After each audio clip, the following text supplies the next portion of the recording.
Bubay and Tekla. Dear Bubay and Tekla. Ako po si Rupo ng Pasay City.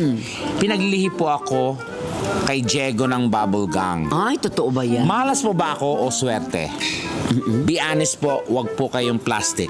Okay, kung pinaglihi ka kay Diego ng Bubble Gang, isa lang masasabi ko sa'yo, hindi ka malas, hindi ka jackpot. Jackpot, oo. Kasi jackpot. ang kabayo, pag nanalo, ng panalo, di ba? Pag natalo, sipa agad naman sa'yo, di ba? Kaya Correct. walang talo dyan sa kabayo, di ba, Correct. my friend?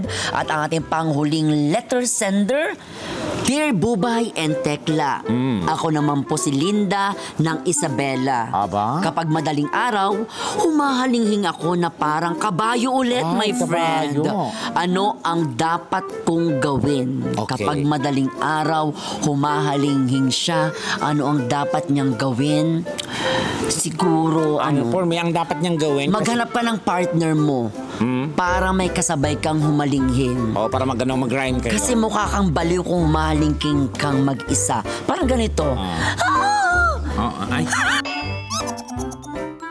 Japanese. Dalawa, dapat may partner. O, dalawa tayo. Yung sa akin, soprano. Yung sa'yo, Supremo. supremo. Eto, Alis, kung humahaling ka parang kabayo, eto ang gawin mo. Pag narinig niya, ibilin mo sa mga kamag-anak mo, nadaganan ka ng kalesa. Para kumpleto na. Oo.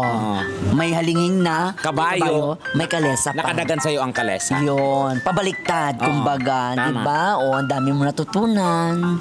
Sulat pa more. Dito sa Dear Bubay and Tekla.